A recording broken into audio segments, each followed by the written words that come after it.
Good evening. You're listening to the Garden City Community Chat Show with your hosts Carrie, Tom, and Mike. Sit back, relax, and enjoy the show. Well, hello, Garden City and all our surrounding neighbors. Let's give a shout out to Westland, Canton, Dearborn Heights, Dearborn, Livonia, Inkster, just to name a few. Thanks for listening tonight. Welcome to episode number 695 of the Garden City Community Chat Show. It is Thursday, February 13th, 2025. We're so happy you could be with us tonight. We hope you're all safe and doing well and survived the first round of snow. I am your host, Carrie, and also joining me tonight is Garden City's very own meteorologist and a busy one, I bet, Tom Iwinski. How you doing, Tom? Oh, you know me. I'm always busy, but yes, winter is making itself really comfortable this month. Yeah, it is. It hasn't gone away, that's for sure. Former City Councilman Mike Jones is the other co-host. He was in there, and then we lost him, so he's going to have to sign back in. Tom's going to be back shortly with the most current and up-to-date forecast for you. Tonight, we're happy to welcome back Tim Gibbons. He is Garden City's former police chief and now city manager to discuss the 2024-2025 city budget, which was presented to council. And he'll also answer any questions you might have as well. And you can post those questions and comments in the comment section on Facebook and YouTube. So stay tuned. Tim will be here shortly. Also, Joe Bartley's back with his fourth installment of Tax Talk for you. He'll be here a little bit later. He's always got good information for you. And then Mike and I will close out the show with some community events and announcements that's happening. So have your calendars ready for that. And just a quick show update. Mark your calendars for next week, February 20th, when we welcome Derek, Steve, and Dan from DSD Sports Chat. We'll be talking a lot of Detroit sports, get their input on this year's Super Bowl and much more. So we hope that you'll join us next week live at 8 p.m. I also want to mention real quick, if you're watching us live on Facebook or YouTube, go ahead and post your comments and questions in the comment section.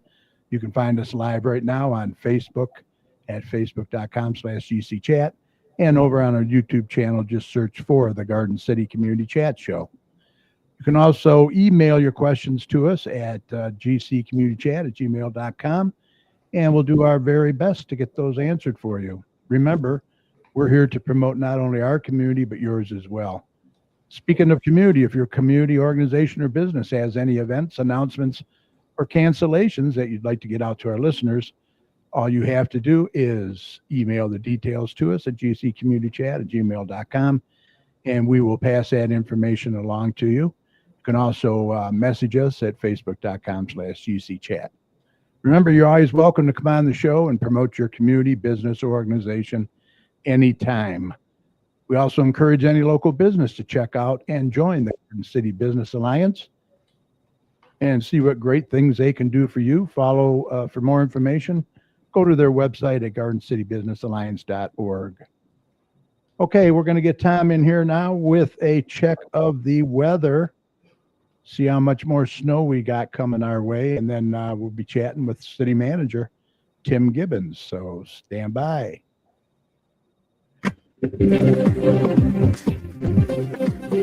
Okay, let's do a check on weather with Doppler Tom. Let's see what he has in store for the rest of this week and the weekend coming up. Tom, take it away. Well, was that the first round? Yeah, we're definitely going to be seeing more accumulating snow in our forecast. And this last night and into early this morning was mainly our first little round. We got a good 3 to 4 inches across the area. And oh, look who decided to come back to the show just in time for my weather segment.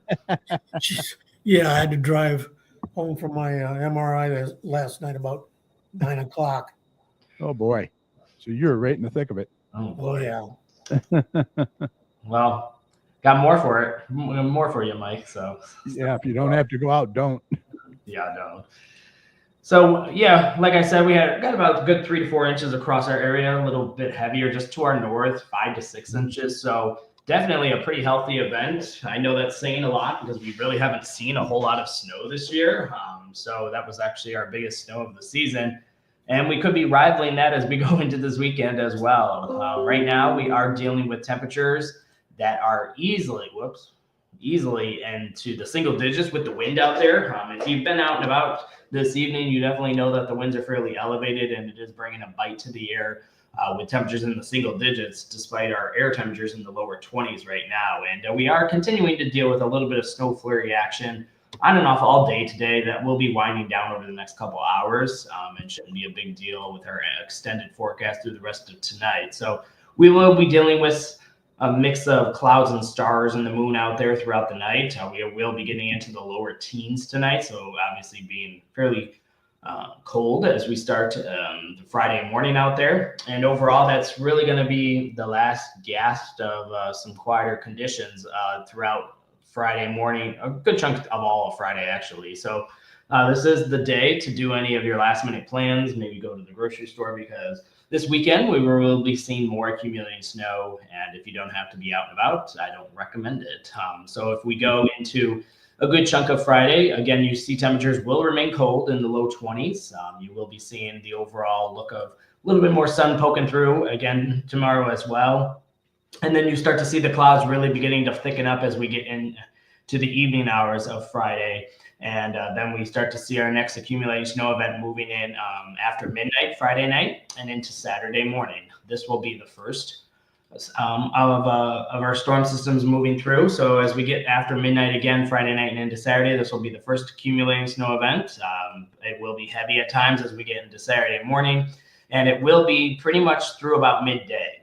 By the time we get into the afternoon hours, we will actually rise our temperatures above freezing, which will change the overall look of it. Will be in a lull of a storm, but it could have some drizzle to lighter sprinkles moving through during that portion of the period. So when it comes to accumulations, Friday night and into Saturday morning, it easily could be a good 4 to 6 inches again across the area. That will be the first name of the game as we go through this first system. And then a little bit of that drying or a lull or activity before a system moves in just behind it. So it's a back-to-back system, and it will be moving in the next storm system Saturday night and into Sunday morning. You do see more accumulating snow moving in as we get into Saturday night after midnight probably, and going into Sunday morning. You will be seeing it's very similar timings when it comes to the end portion around midday. And then we could see some lingering flurries during the afternoon hours, but potentially could be more accumulating snow, maybe another 2 to 4 inches on top of what we're going to be seeing Friday night and into Saturday night. So quite a bit of accumulating snow, potentially 5 to 8 inches is definitely in the cards across the entire area as we go throughout the weekend. And it doesn't appear to be letting up as we get into this weekend, with winter remaining fairly anchored across the area. Some good news, I guess, is that we will be quieting down the weather next week. We're going to be starting to dry things out, but unfortunately remain fairly cold. We will be seeing our temperatures next week remaining in the teens for highs and single digits for low temperatures. And we will be seeing wind chills below zero at this point, given that the snowpack as well. So some mornings, if we get enough clearing, could be near zero. And temperature-wise, with easily wind chills, maybe 10 to 15 degrees below zero as well. We will be seeing teens for daytime highs again as we go into Monday and Tuesday. By the time we get into midweek, it doesn't really warm up or change very much. This will be continuing all week. And by the time we get into Thursday, maybe we get a little bit warmer, but again, it's nothing too exciting when it comes to overall improvements. Maybe some lower 20s as opposed to upper teens by late in the week, but remaining fairly cold each morning with temperatures near zero each morning out there through a good chunk of next week. And then as we get toward Friday, toward the end of next week, again, doesn't look like it's improving very much with our temperature departments. Again, maybe lower 20s and some teens for overnight lows as we go into maybe the upcoming weekend. So again, winter is comfortably anchored over Michigan. This should not shock anybody by any means. It is February in Michigan. It's supposed to be happening. We are in a snow deficit across a good chunk of Detroit. I know people don't like the snow, but it's supposed to snow in Michigan, and it's definitely making itself up through a good chunk of the late season of winter. A good chunk of winter was fairly quiet, as you are probably well aware. So just if you don't have to go out and about this weekend, I would recommend just hanging out at home, getting a good book and a blanket, if you will, and just hunkering down in there. But other than that, expanding it outward and quickly talking about some other weather, again, looking at the current radar, we do see a little bit of those light snow flurry bands still coming off Lake Michigan across the area. If you were out and about today, you saw some of that in and out of the area today. Other than that, we still have some pretty good lake effect snow up into the UP of Michigan, northern lower Michigan up there. Probably getting up toward a good chunk of Gaylord and into those neck of the woods up there. You do see a little bit of that again, widespread lighter snow showers continuing and into those lake belts as well, into upstate New York. So nothing too exciting there. Again, you see some pretty good storms across the Gulf Coast states and moving through Florida at this point. There was quite a bit of severe weather and strong storms across the Gulf Coast states yesterday. And a very interesting thing going on in Southern California tonight, which is very unusual for them, is they're actually dealing with severe weather over there. They had a pretty good squall line moving through with very strong winds in Los Angeles, and they're also dealing with quite a bit of flooding as well over there.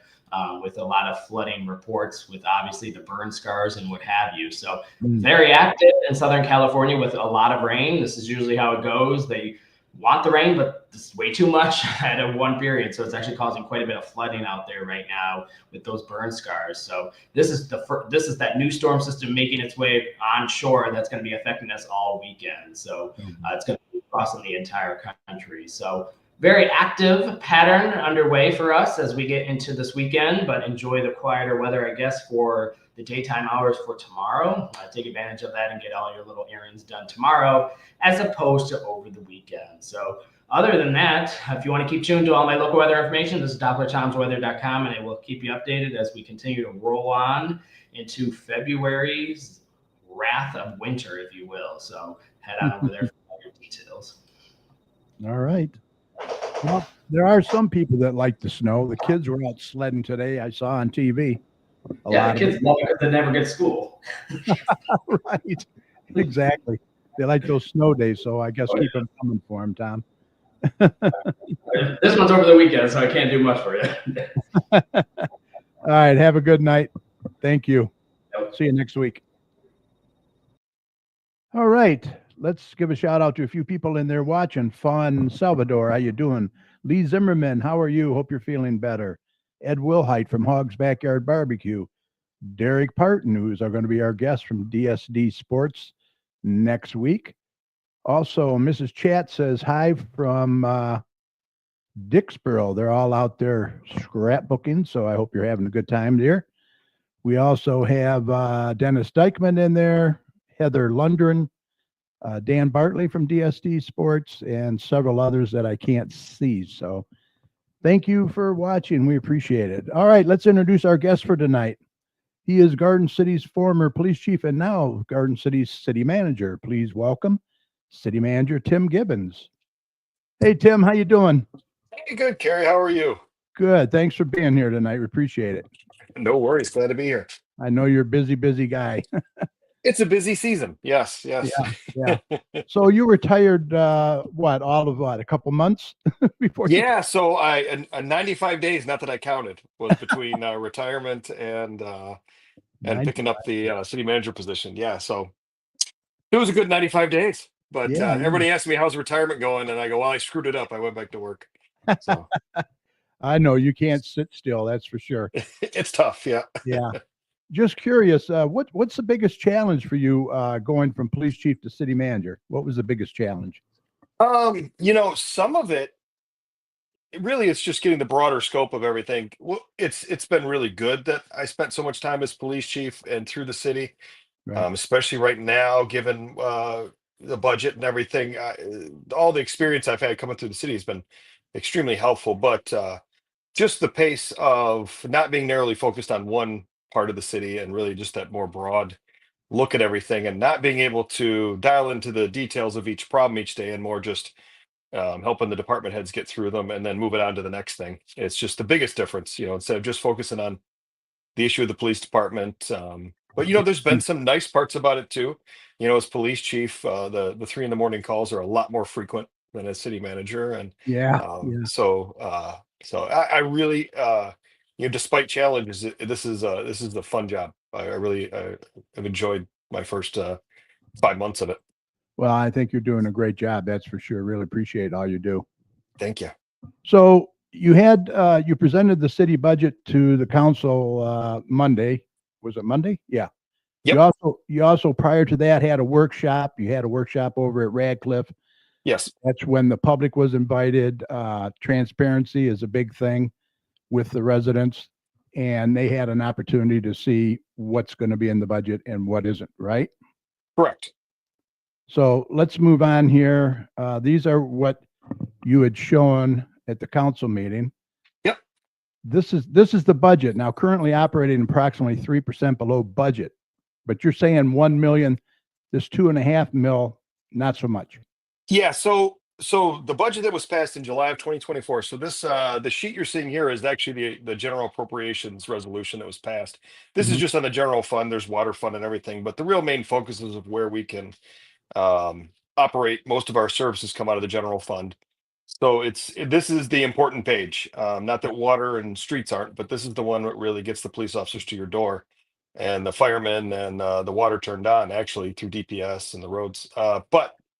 So when I took over, the budget that was passed included taking $2.5 million out of the rainy day fund. You'll see that in red down there, in order to balance the budget. Now we have a healthy rainy day fund, and it was built up over a long period of time from the lessons we learned during the Great Recession, and just that sudden drop of tax revenue that came with the drop in housing prices. So over the last, over the next, after the Great Recession, over the next 12, 15 years or so, the city worked to create a fund in order to, when we have significant drops, to maintain consistency of service through our savings, as we readjust and adapt to any major quick losses of revenue.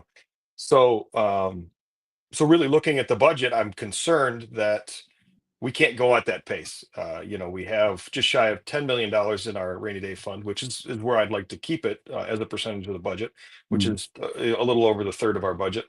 And I'd like to keep it there and operate a balanced budget going forward. So the challenges we face this year going into budget season, and I believe council's on the same page, is just to get ourselves back to we break even and even stow away a little money when we can, and pay down some of our other legacy costs and debt as we can. So that's the challenge, getting us from that number to break it even.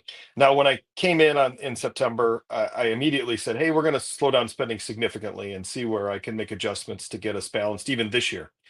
And that's where the 1 million short. So really, at the pace we're currently at, and we won't use 2.5 million, we'll use 1.5 million. And I'm going to work every day to make that as low as I possibly can. And I know the department heads are, and all of our employees are working in that direction. We've been here before. We've been here when it wasn't our choice, when the housing market crashed and state shared revenue got cut. Oh yeah, it's been a lot worse, that's for sure. Yeah, it's been a lot worse. So this is more self-inflicted right now, so we can just fix it by adjusting our behaviors and our and the way we spend money. And some things we'll have to lessen. Some departments will get a little smaller throughout the city, and adjustments will have to be made. But it's fixable, and I believe we can maintain the same level of service, or very close to what we have been. Yeah, you're not looking at cutting employees, though, are you, at this time? No. There's certainly consideration that we examine positions as they become vacant. There's other positions that have been added over the last 5 years we have to take a hard look at. No permanent decisions have been made. It's my goal to have as little impact on staff as we can. Every vacant position is really where we've frozen right now.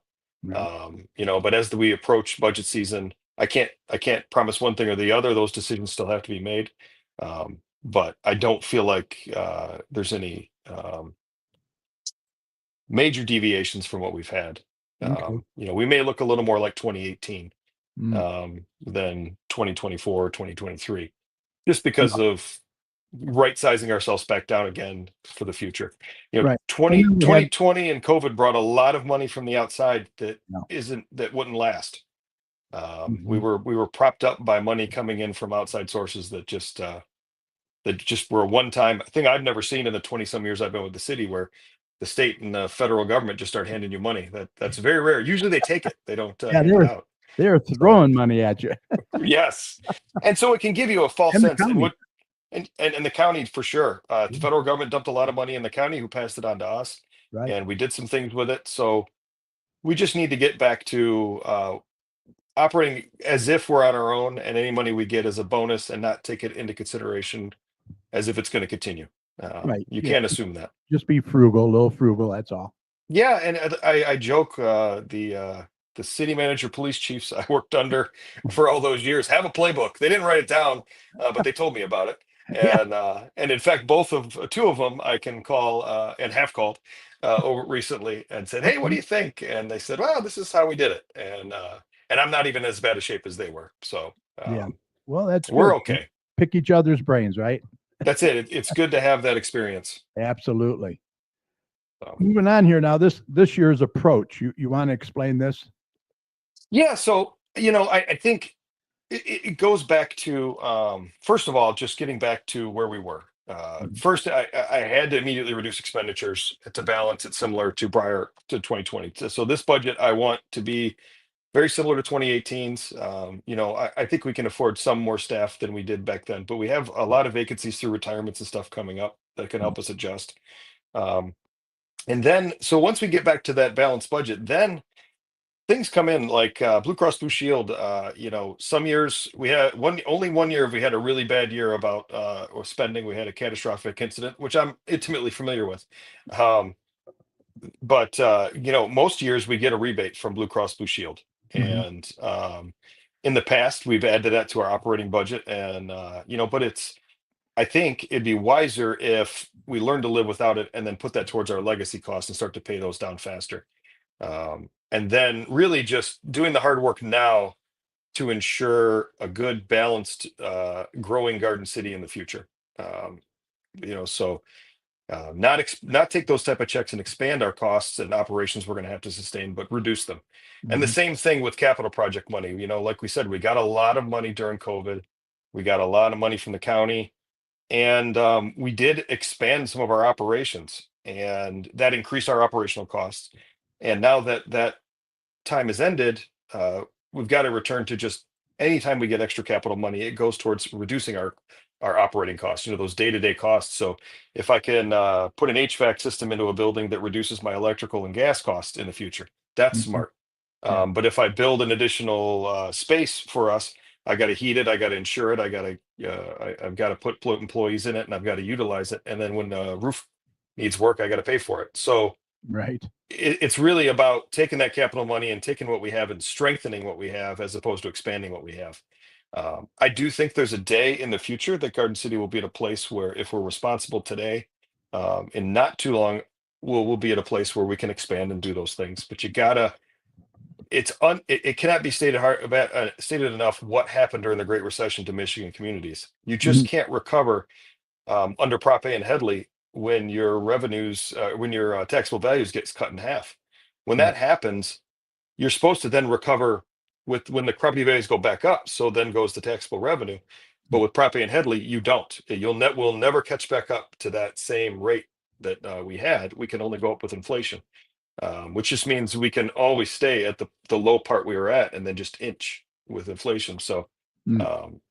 so really, what it is it's just a change in the way you do things. And the prior city managers made some decisions, as far as legacy costs, and lessened them back in 2008, 2009, that we're starting to get to where those big things drop off, but we Mhm. got to get there, and we can't spend too much now, until we get there.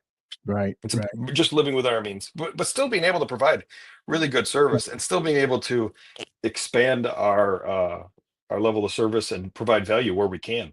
And Yeah. that there's I mean, still always opportunities. yeah. We just want to make it clear that we're not destitute here. This is. I No. mean, we're in good Mm-mm. shape. We're in pretty good shape.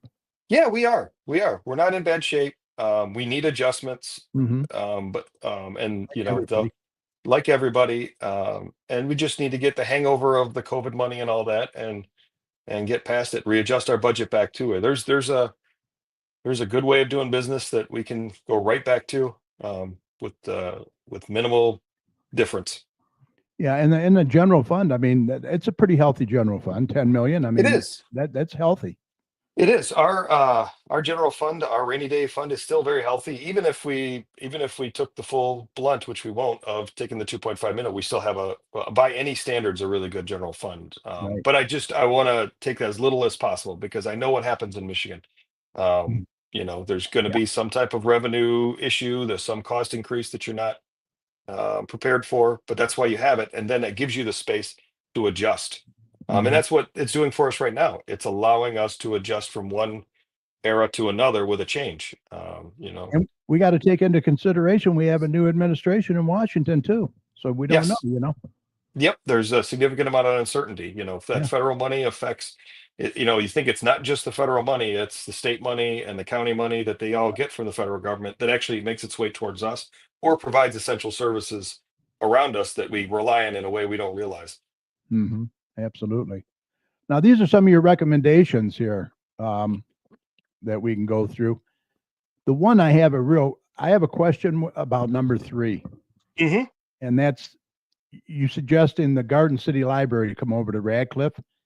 Now, that's for them to build onto Radcliffe. Is that what you're saying?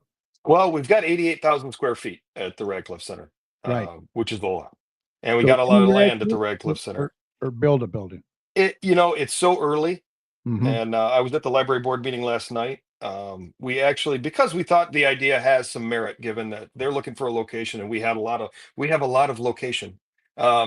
So sharing that interest, James Lenz, the library director, and I had talked a little bit, and even had a chat with their architect with no formal plans or anything, just to see if what the start would look like. And there's a couple options. One is inside Radcliffe with some filling in a courtyard. One is outside.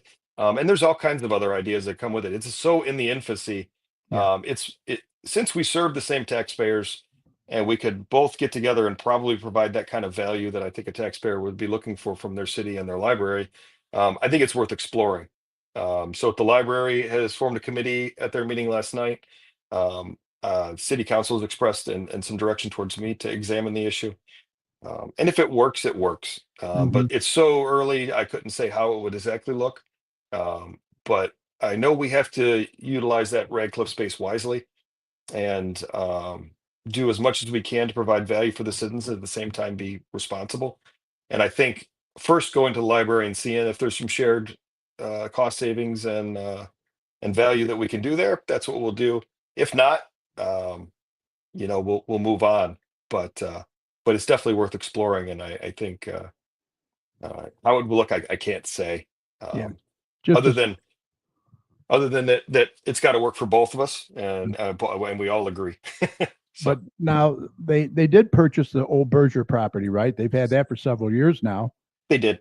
And then they have all this money that they got in the bank from the millage and the building fund, right? So All this money. what's going to happen with that? Well, I mean, if they would probably utilize it to build a library. I mean, that's what I imagine their intent is. And if it's on our property as part of our building, it would be what they utilize. Okay. And I manage the city and the city budget, but and the library manages theirs. But Right. I definitely think we can help provide them some type of benefit by being over with and sharing that location. Yeah. Well, with the past history between the city and the library, it'd be nice to see you both come together and agree on something. Yeah, I think if I'm a taxpayer in Garden City, I'm looking and saying, why are two entities who use my tax dollars not doing their best to work together and provide the best library, the best city they can for me, and working together? I mean, that I would expect that as a taxpayer, that those two entities who I give tax money to do something specific, do it together and as best as they can. Yeah, that's pretty much what Mrs. Chat says. The library must do something with the millions of dollars they have been collecting from us. So it would be nice to see them put a shovel in the ground somewhere. Yeah, and you know, just from first glance, I'm hoping the Radcliffe provides them some opportunity to do that.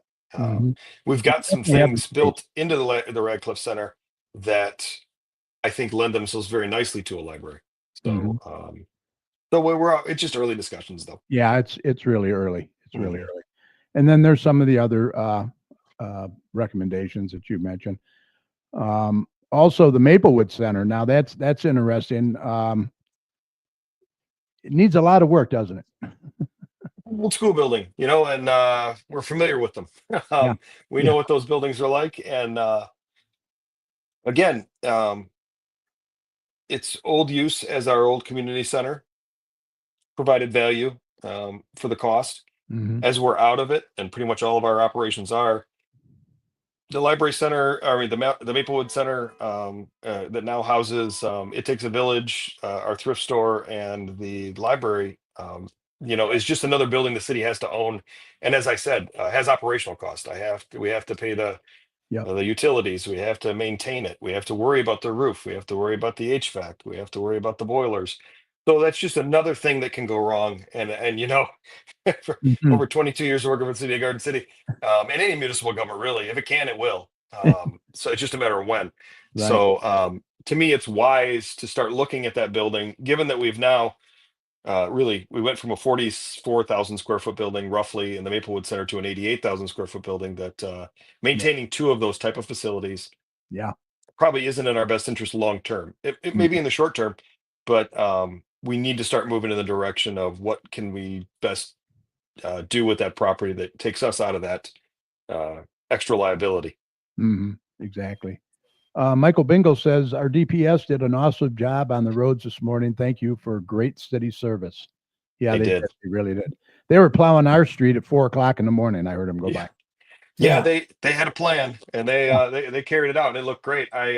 It's funny. I What I like about Garden City is most of the time when you turn off the roads after a snowstorm, you come off a major road and you're on a better road on that city side street. That's right. And That's I right. drove from Canton this morning, and I just did tour our streets. And Yeah. as soon as I turned off the main road, I'm like, oh, I'm on better ground. So that was great. Yeah. They do a fantastic job. All their services are great. Yeah, Budget philosophy. You want to yeah, explain this? yeah. Absolutely. So, like I said, the playbook's been written. You know, we did an excellent job recovering from the Great Recession, and the depths of which is just, like I said, it's hard to really fathom. You know, just how much taxable revenue and what we had to go from. I just remember being a police officer who hired on with 48 officers working. Seven each shift would start with me, and to go down to three, and Wow. you know, so. But we made great decisions and we built back up smartly and we did some good things. And so I just want to return to that kind of thinking and that kind of decision making. And I want to dedicate funds to maintain and improve service and lower long-term costs. Keep Garden City the size that matches our ability to fund with the best demand, with the best value that our citizens want, and maintain that high fund balance. That rainy day fund's important because if one year we have a slip and some unexpected cost arrives or some revenue was cut, Right. we can maintain that service until we can develop a plan to maintain the same level of service despite it, which we've done time and time again. Hmm. Jerry Thorne from Party Animal Travel. He's in Thailand, Bangkok, Ooh. Thailand, watching with the animals. It's 8 a.m. and 98 degrees. Yeah, Wow. it's a little cooler here. Yeah, a little bit, a little bit. Nothing like rubbing it in. He says selling You, off Maplewood and using the funds would build an awesome library as well, he says. Well, definitely looking for an awesome library. Yeah. Though the funds would be the city and the library has their own, but yeah, yeah. I mean, I think that's great. You know, I'll say this though. What we want to do is make sure the library stays in operation no matter what we're doing with Maplewood Center, and they have an opportunity to make a transition. So I don't want anyone to think that there's Mm, any of that in mind. right. When I talk about the library or the Maplewood Center, I'm thinking long term. I don't want to sit on this asset if we don't have to, and I Yeah. believe council agrees. Just because of what can go wrong and what we're really doing there, Mhm. which is really moving everything slowly over to Radcliffe. So Now, past and future road work. Do we still have money left over yet for this year? yeah, there is some. Um, we do it in chunks. So those are what's planned. We're also discussing Marquette pretty heavily. Okay. Um, Yeah, but Mark. Yeah. some of those plans are fleshing themselves out. Really, we're looking at 2026 pretty hard and making some evaluations. Ultimately, though, it's all decided about by the Pacer um, report, which tells us what the conditions of the streets are. Mhm. And I got the report. I drove the streets, and you agree with it when you drive. When you get these are the bad roads in Garden City. This is how they're rated. Yeah. You drive them, you can't help but concur. And I think that's got to drive our decision making. Because you let the engineers tell you the roads that are failing the quickest. Right.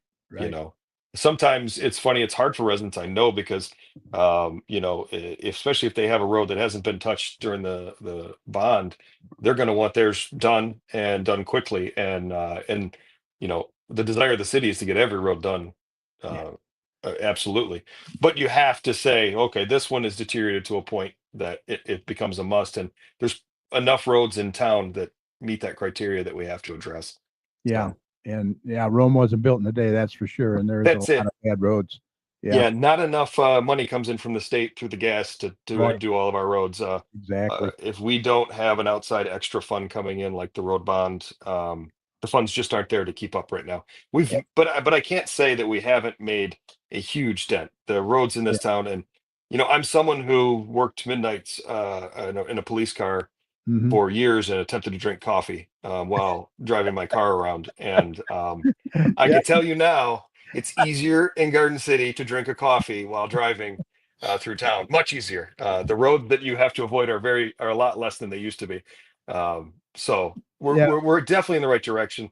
There's definitely some really nice roads that have been laid down, and I think someone looking to buy a house in Garden City we'll see the majority of our roads is acceptable, but there's some that aren't, and we're going to have to get them. And we've got road bond money left that we'll continue to work on and get that and maximize that value. But roads like Marquette, very expensive, but also Oh, very yeah. important because we all travel them, so they mean something to everybody, but they're not right in front of your house unless you live right there.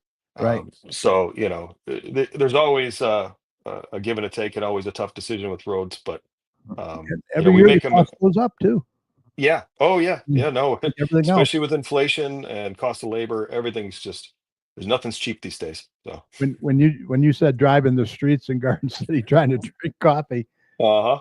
Mrs. Chat, you don't know how many times she cusses out the streets when she's trying to text.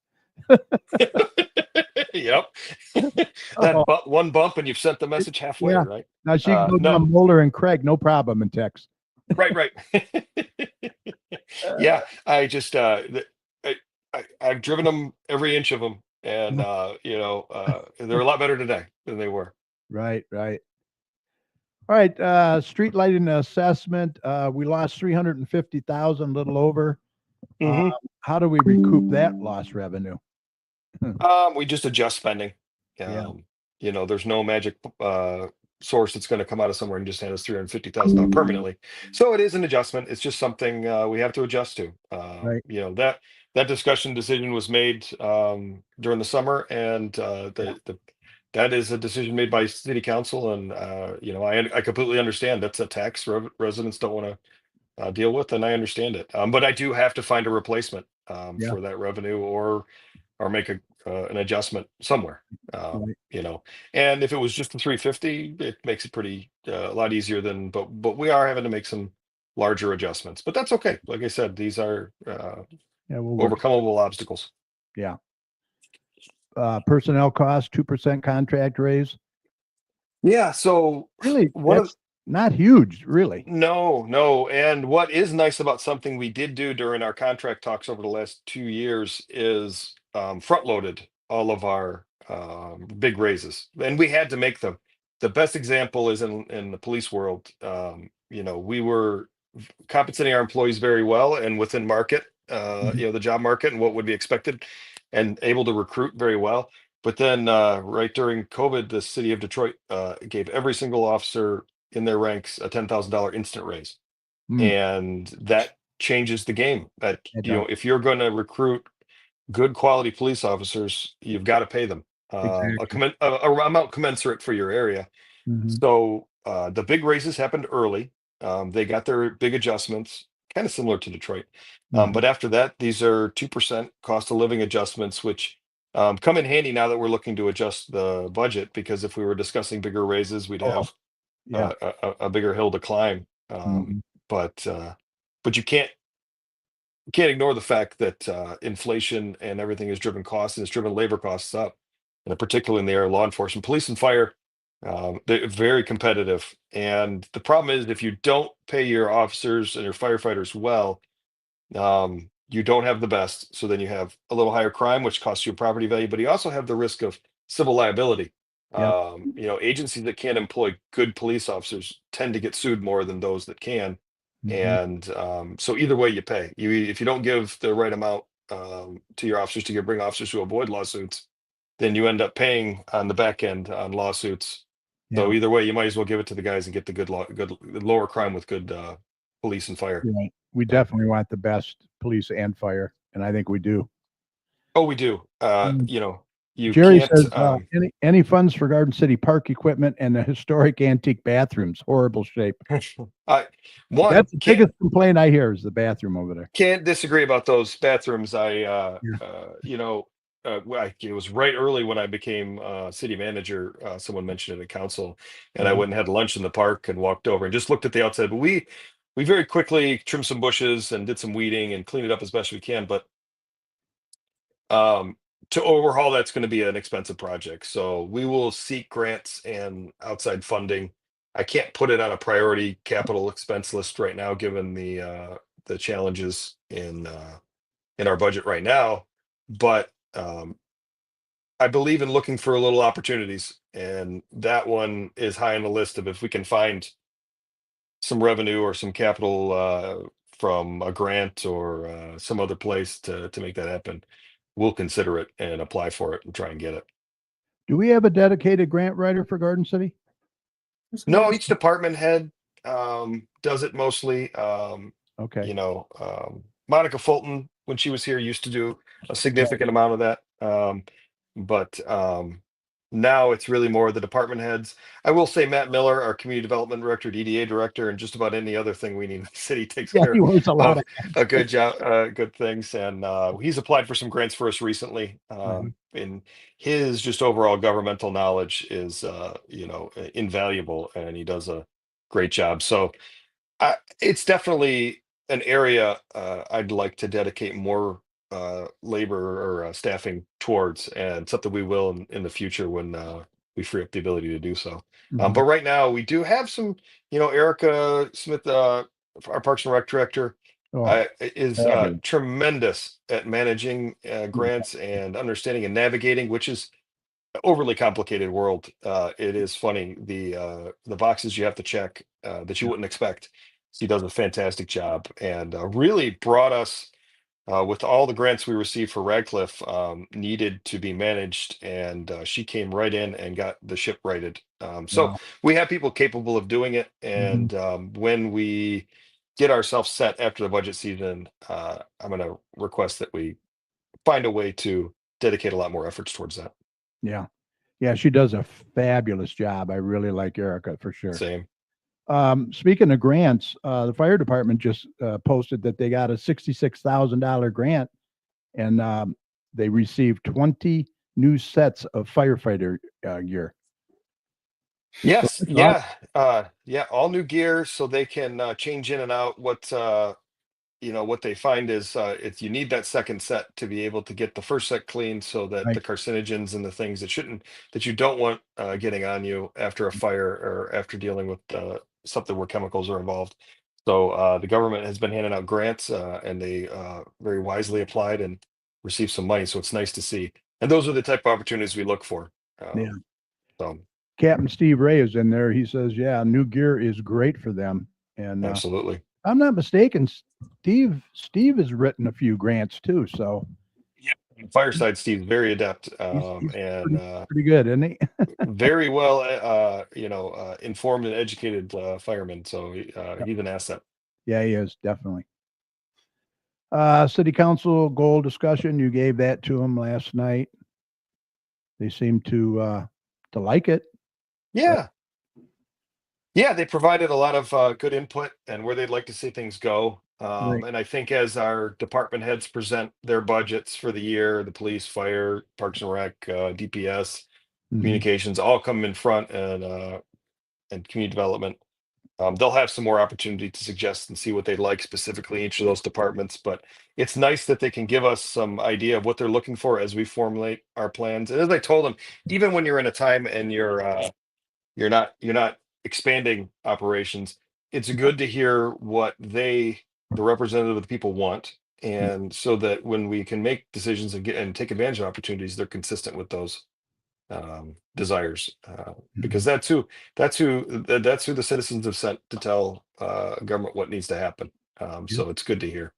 Right. Transparency is very, very important. That's for sure. It is, and we're going to do our best, because questions, and sometimes even when someone asks a question and it seems a little snarky, I appreciate it, because I'm operating off feedback. I need to know what people need to know. Because you're trying to juggle a lot, and every department head is too. And first, deliver excellent service, do the best you possibly can, but also, if people don't feel informed, trust fades. So the key is to let people know this is just boring government, and I want to make sure you understand what we're up to and what we're doing and what we're thinking. Sometimes an idea may seem a little weird, but once it's explained, people go, "Oh, that makes complete sense. Thanks for explaining." And then the transparency results in trust, and that's what I like. Yeah. Awesome. Well, there's the contact information. If anybody wants to get a hold of you, they have any questions or anything, it's up on the Absolutely. screen there. Anything else that you wanted to cover for us tonight? I really appreciate you going through this again. Oh, no problem. Yeah, the microphone, I'm not loud as is. And so when the microphone breaks, it's real trouble. And I talk fast. Yeah. I'll apologize to everybody about it. But, if I try and talk slow, it doesn't help. It ain't going to be the same. I move when I talk at a quick pace. I apologize. But yeah, so I'm glad to actually, I love the opportunity to be able to go back over it, and hopefully in a loud, clear voice. But at the same, I'm glad you posted my contact info, and email. I will always get back to you, sometimes sooner than, sometimes quicker, and sometimes a little slower than I'd like. But we always get back to everyone who asks questions. If you come to a council meeting and ask a question, I'm going to do my best to give you an answer. If you ask about something that I can't talk about publicly, I'll try and get you information as best I can. But if you ask a question that I think benefits everybody, I'm going to answer it the very next council meeting.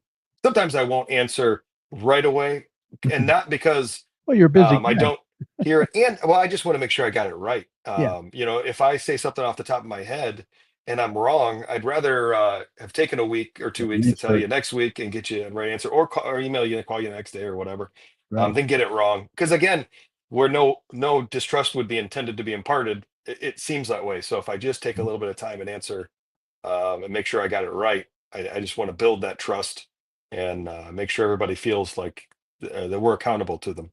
So. Well, you were a fantastic police chief, and you're going to be a fantastic city manager. I can see that. You've always been thorough and transparent, and I know you'll be back again when you need to update the community. Absolutely, Carrie, and I appreciate the platform, and I'll definitely use this as an opportunity, especially when my mic goes out. All right, sounds good. You All right. take care, get some rest, and Will do.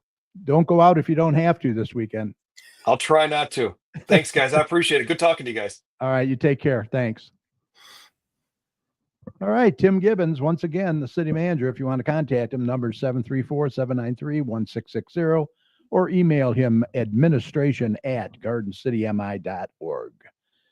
Really appreciate everything he does. Does a great job. Okay, let's move on. The next city council meeting is Monday, February 17th, 7 p.m. at the council chambers located at 6000 Middlewell Road. These meetings are a good way for you to get involved and voice any concerns as well. Okay, let's get Joe Bartley in here now with his fourth segment of Tax Talk. So stand by, Joe Bartley.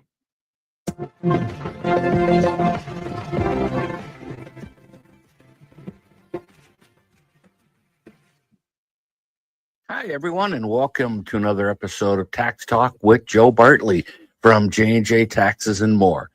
So I thought this week we'd touch on a couple subjects which may affect some people. The first one, let's talk about gambling and gambling winnings with the casinos in the area that have been built up in the last few years and the online gambling, which has also opened up, has kind of given us a whole new can of worms that we have to deal with. Now, just as a caution, if you're going to do the online gambling, be very careful. And I know that has nothing to do with taxes, but I've seen some people get themselves in some big trouble with that. But with that being said, legally, anything that you make, any jackpot you hit, any winnings, you are supposed to claim that on your taxes. Now, if it's over certain amounts, and it depends on the casino and it depends on what it is exactly, you will receive actually a W-2G, as in gambling, at the end of the year, which shows you any winnings. Now, that W-2G has to be put on your tax return. If it's not, at some point you will get a letter. Remember, any kind of form that you get from anywhere like that, the IRS also gets. So you want to make sure to put that on your tax return. Now, even if you don't get it, you might want to check like a profit loss statement. You might want to check your account in case it didn't get mailed to you. Again, winnings are taxable. Now, back in the day, you could offset those winnings with your losses. Now, you can still do that, but you have to itemize in order to do that. And the bad thing is, or the good thing, whichever way you're looking at it, very, very few people actually can itemize anymore with the tax law changes of about 8 years ago. So, but if you do itemize, or if it's a large enough win, you have to make sure, though, if you claim those losses, that you can prove it, because the IRS could ask for proof that you also had losses. So you have to be very careful with that. Now, with all that being said, next year could be different. So you got to kind of stay tuned to see. Okay. The other thing I wanted to talk about is the 1099Ks that some people may get. And that's like, especially if you're selling things on the side through like eBay or Etsy, you may have a PayPal or Venmo, Cash App, one of those. And if you get anything from them, you have to put that on your tax return. Now, generally, they don't send one out if it's under $600. If it's over that $600, you get the form, you have to put it on there, because, again, if you get the form, the IRS also gets the form. So if you don't put it on there, at some point, you're going to get a love letter from them. If it's under $600 and you sold things, technically, yes, you are supposed to put it on there. There's not necessarily a paper trail to the IRS, but you are supposed to put it on there. So that's a couple questions that I actually received this week. Hopefully that helps. Again, I'm Joe Bartley from J&J Taxes and More, right here in Garden City. I do bookkeeping, of course, taxes, payroll, and property management. Check out my Facebook page, jnjtaxesandmore.com also, and get the latest and greatest information. And happy Valentine's Day to all the ladies out there. Thanks. Have a good week. All right. Good information, Joe. Thank you, as always. Let's see. Got a couple comments here. Let's see. Jerry Thorne from Party Animal says the Kiwanis murder mystery at Gianetti's is sold out, all 100 seats, waiting list only. Okay, thank you.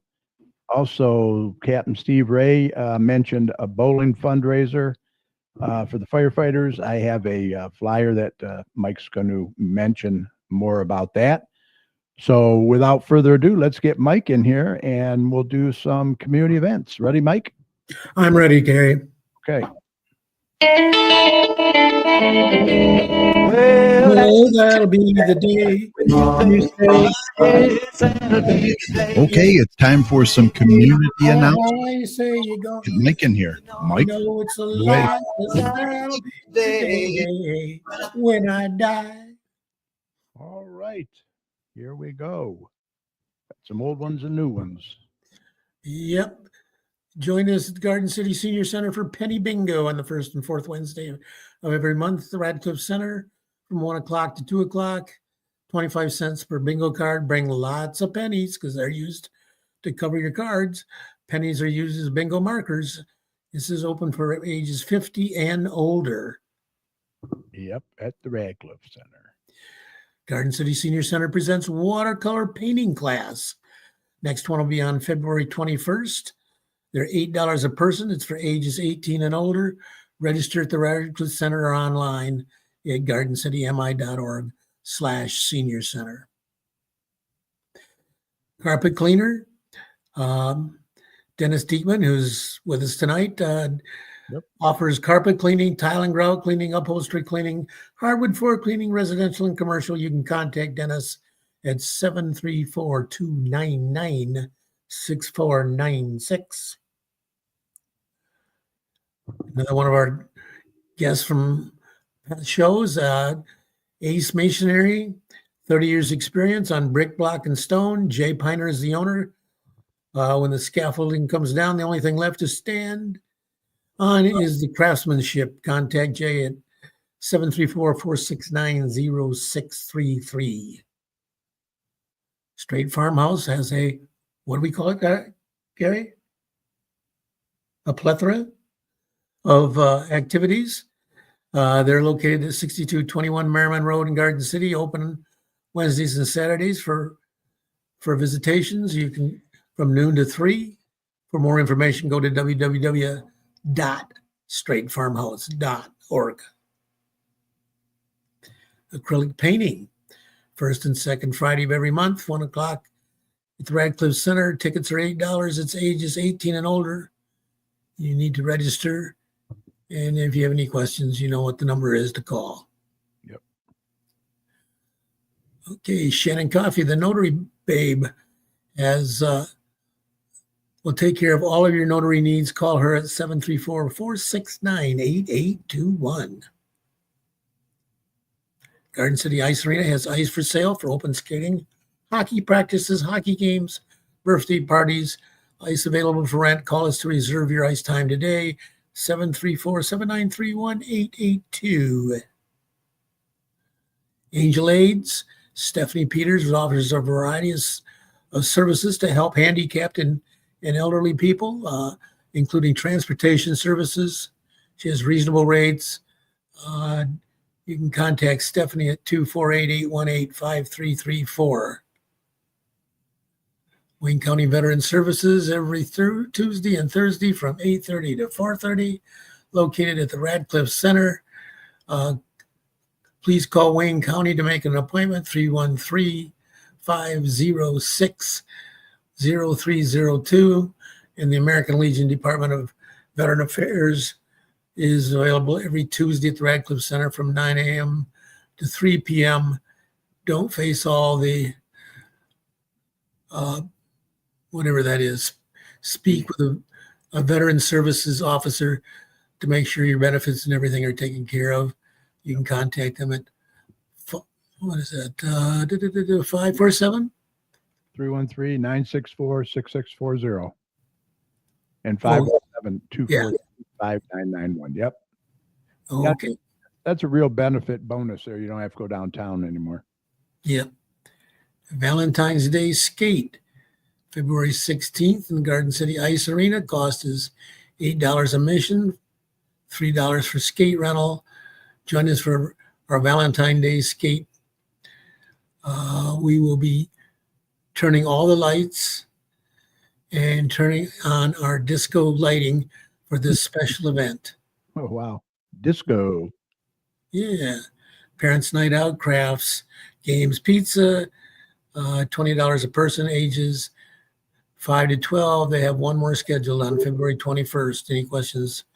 Call 734-793-1850. Here's the bowling fundraiser. Garden City Local 911 having a bowling fundraiser with the Garden City Fire Department. Mm-hmm. The Garden City, $25 a ticket. It's on February 23rd at 4 p.m. Oak Lane's Bowling Center. Yeah, includes pizza, pop, and bowling T-shirt. Wow. Yeah, I'm very familiar with You want that to? bowling center. That's where the Lions meet once a month. Oh, okay. You want to The other scan time we meet at Radcliffe. that QR code there, and Captain Steve wanted me to mention. Don't forget to put your shirt size down if you want a T-shirt. Okay. There you go. I'll give you a few minutes to scan that real quick. Okay. Community closet donation list, the Garden City Public Library, individually wrapped toilet paper, dollar store first aid kits, hats, gloves, scarves, socks, non-perishable snacks, soap, shampoo, toothpaste, pads and tampons, bottled water. All items must be brand new. Please bring donations to the circulation desk. Drop-in hockey at Garden City Ice Arena, Mondays 11 to 12:45, Wednesdays 11 to 12:45, and Fridays 11 to 12:45. Cost is $12. Sign up. It starts at 10 o'clock. Bunko Game Day, Garden City Senior Center presents Bunko Game Day, 1 o'clock to 3 o'clock in the Radcliffe Center on the second and fourth Mondays of every month. Prizes awarded for most bunkos, high scores, second high score, low scores, money cup, ages 50 and up, $5 per person.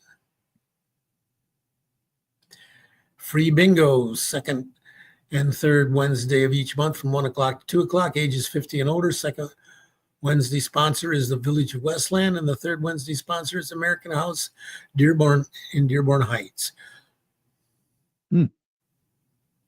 Neighborhood Watch is back.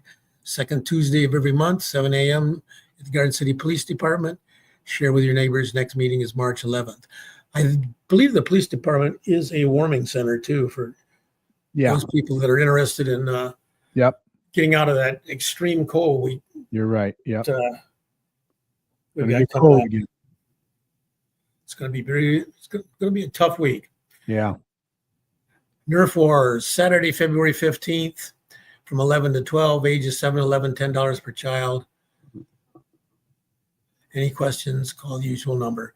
Advanced Kits Cupcake Decorating on February 17th to March 17th, Mondays 6 p.m. to 7 p.m. Join us for a 5-week session of cupcake decorating at the Radcliffe Center. This advanced class is best for kids who have taken other cupcake classes or have previous experience. It's $50 a person, ages 7 to 13. Scan the QR code for more information.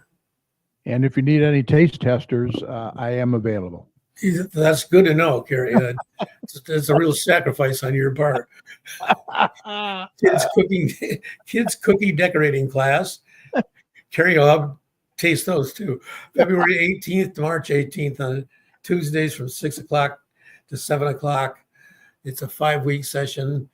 It's for ages 7 to 13, $50 per person. Yeah. Detroit Institute of Arts.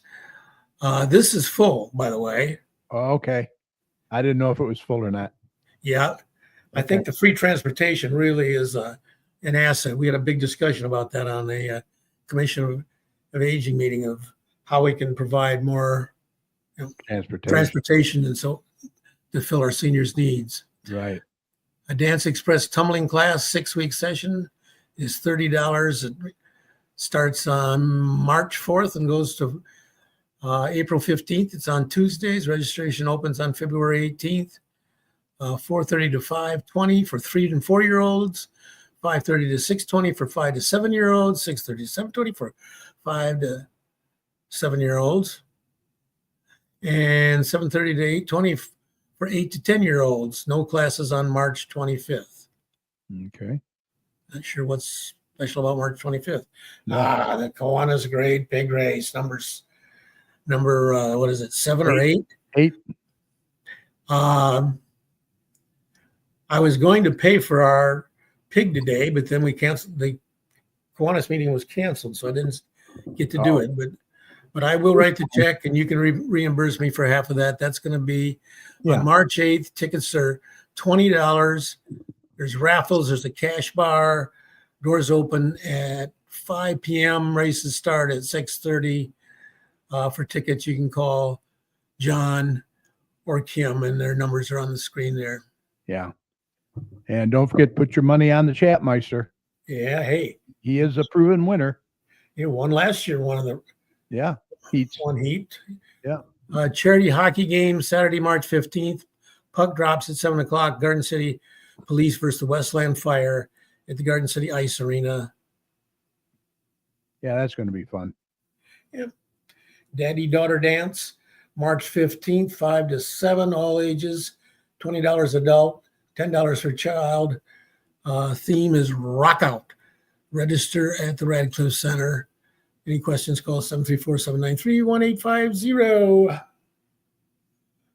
Dog Vaccination Day in Westland. Free to Westland veterans. Dog vaccinations for only $25. Dog microchips for only $10. I can't read all the fine print on some of that. It's a good deal. St. Patrick's Day lunch in the Garden City Senior Center. This is going to be fun. It's $15. It's on Monday, March 17th, 12 p.m. to 2 p.m. Lunch will be a corned beef sandwich, coleslaw, chips, dessert, and a green punch. Ages 50 and older, friendship, music, and community. $15 ain't bad. Yeah. Comedy night fundraiser at the Dearborn Heights Moose Lodge, cash bar, 50/50s, raffle baskets. It's on Saturday, March 22nd. Doors open at 5:30. Showtime is 7. Tickets are $25 online. And it takes care, helps Haven of Love. Dog Rescue is sponsoring that.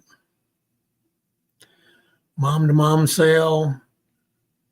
Oh, yeah. April 5th, 9 to 2. Admission is $1. Early bird admission is $2. That's at 8:30 a.m. Okay. This is at the Maplewood Center. Hosted by parents of It Takes a Village Academy over there. Okay. Adult Softball League, Tuesday co-ed, Thursday men's. Sunday men's cost is $500. Starts week of May 6th. Umpire fee is $20 per game. Yeah, you have to register at gardencitymi.org/parks/adult softball. Okay. Adult Kickball League starting May 9th, 2025, $250 per team. Friday, 6:30 to 11:30. Starts on May 9th, runs to June 27th. Register now online at gardencitymi.org/parks/adults kickball. Interesting. Yep. Wayne Road Cruise. I was going to mention this one on June 4th in Westland. Yep. Talked about that last week with Don Nicholson. Right. 24th Annual Autos for Autism Car Show, Monday, June 16th, from 4 to 9 at Garden City Middle School in Radcliffe. Live music by Bonnie and the Working Girls. There'll be food available by R&J Smoke Meats, merchandise raffles, motorcycles are welcome. Carrie and I always participate in that. Carrie usually is a judge, and I'm usually a tabulator to help determine who wins. Yep. Been doing it for a while. Yeah. Forward to it. It's big. It's huge event. Yeah. Okay, this is the other cruise, Cruise and Hines, Sunday, March 24th. Save the date. Yep. And that's all I have. Oh, I've got more. Okay. I wanted to fill you in because you had a conflict yesterday and you weren't able to make our meeting. Right. Yeah. You got my email, right? Yeah, we elected you president. No, not really. We did elect officers. John Gibbons is president. Okay. Joy Mantenay is secretary, and Sharon's going to be treasurer. Okay. So, All right. okay, what else do I have here? While you're looking, I want to give a shout out to a few people, okay? Captain Ray from Garden City Fire Department, Jerry Thorne from Party Animal Travel, Nora Fix is in there. Hello, Nora. Also, Patty Fix. Hi, Patty. Good to see you. Fawn Salvatore is in there. These are all people. Michael Bingle. I think I mentioned Michael. Ed Wilhite from Hog's Backyard Barbecue. Lee Zimmerman. And let's see. Mary Dingman is in there. Dennis Dykman. Heather Lundgren. And several others. Appreciate you. Yep. Okay, what you got? Inspire Theater. Oh, yeah. Their next show is Dirty Rotten Scoundrels, the musical. And they have... Yeah, I actually got a postcard. There's the postcard. I'll show you. Yep. Fridays and Saturdays on March 21st and 22nd, 28th and 29th, April 4th and 5th at 7:30. Tickets are $22. They also have shows on Saturday and Sunday, March 22nd and 23rd, 29th and 30th, April 5th and 6th at 2 o'clock p.m. They're located at the Westland Center for the Arts, 33455 Warren Road in Westland, and you can go to inspiredtheater.ticketleap.com to purchase your tickets. Yeah. Okay, Taste of Garden City. That's coming up on Friday, April 11th. Yeah. Starts at 12 o'clock p.m. Join us for getting a delicious taste of food from the restaurants and throughout Garden City. Find some new favorites and explore your community. Coming soon. Check back for list of participating restaurants and registration. Information, any questions, call 734-793-1870. Hey, we've talked about a lot of this stuff, but I'm just going through the... And just to make everybody feel a little warm, the Tigers reported at Lakeland for spring training. Yeah, I wish they'd signed Bergman or Bregman. Boston already did. Boston did? Yeah. Yeah. It Yeah. could have made a big difference in our lineup with him in the middle of the lineup playing a good third base. Mm-hmm. Well, we'll talk about that next week for sure, I'm sure. Yeah. Open skating. Let's see. Nerf Wars. Oh, the Westland Farmers Artesian Market Yeah. is going to be opening. The market runs from May 22nd to November? No, October 16th. Okay. They're located at 1901 Carlson. Okay. I'm just flipping through the marketplace and seeing if there's anything that we hadn't already covered. Yeah, Marketplace, Don Nicholson and his wife Gail do a great job on that magazine. You can get it all over the place. So Yeah, I think that may be about it. All right. With that said, Mike, we're ready to call this a podcast. Podcast. A big thank you to our guest, City Manager Tim Gibbons. He did a great job. Yeah, he's Good information. He's very receptive to taking questions and getting answers to the public. Yes, he is. Very transparent. That's what I like. Yeah. You can contact him at 734-793-1660 or email him at administration@gardencitymi.org. He would love to hear from you. Also, a big thank you to Joe Bartley from J&J Taxes and More, located right here in Garden City. Contact Joe at 734-523-8291. Set up an appointment, or if you have a question, he will gladly answer it for free. Also, a big thank you to my fantastic co-host, Dr. Tom Mywinski and Mike Jones. Great job as always. Also, a huge shout out and thank you to each and every one of you for sharing part of your time with us tonight and every Thursday night. Remember, this show will be available right after we sign off tonight on Facebook, so we hope that you'll catch it at your convenience, especially if you tuned in late by going to facebook.com/GCChat. Feel free to share the show with your friends as well. Also, catch us over on our YouTube channel. Just search for the Garden City Community Chat Show. You'll find not only this show, but all of our past shows as well. Just click on that live tab and please subscribe to the channel by clicking the subscribe button. We would appreciate it. And at the end of all our shows, what do we like to do, Mike? Thank all the healthcare workers. Absolutely. First responders, police and fire, everyone on the front lines who serve and protect us every day. We can't thank you enough.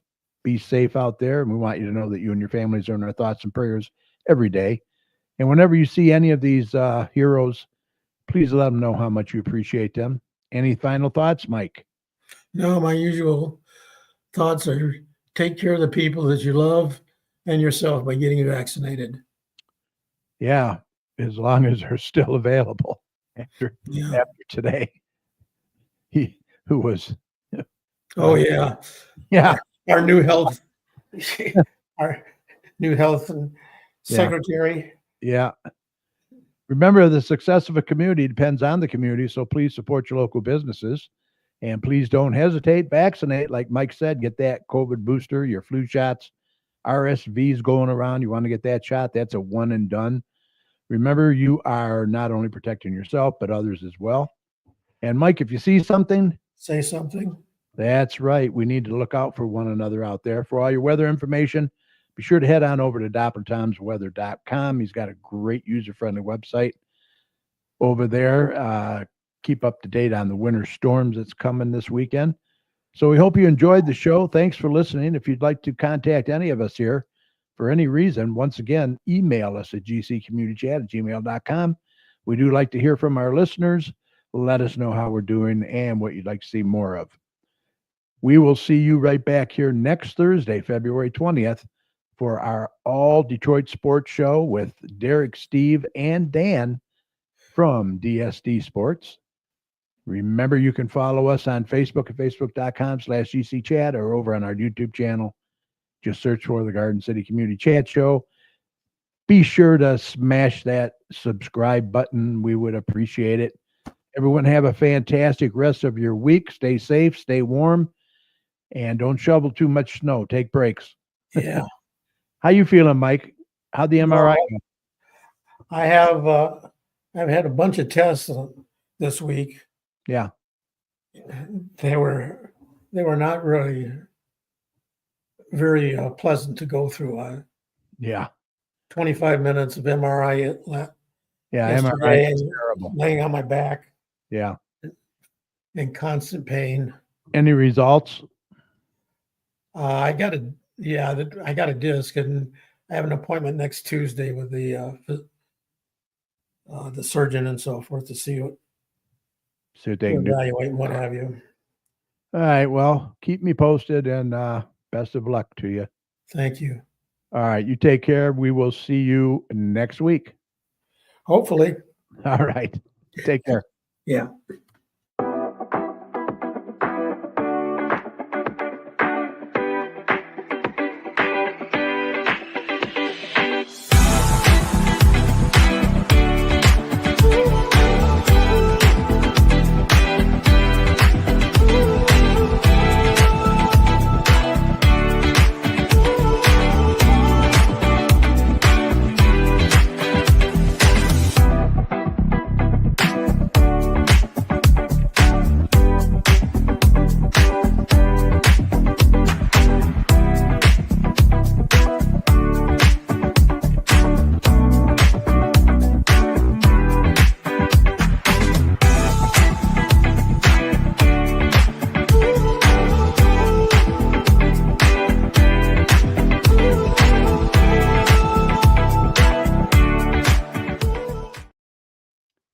All right. Thank you, everyone. I hope you enjoyed the show tonight and had some answers to any of your questions.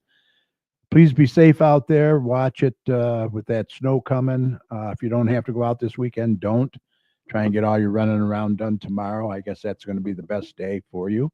So we will see you back here next week with our guests, the boys from DSD Sports. So have your sports questions ready, and we'll see you then. Take care.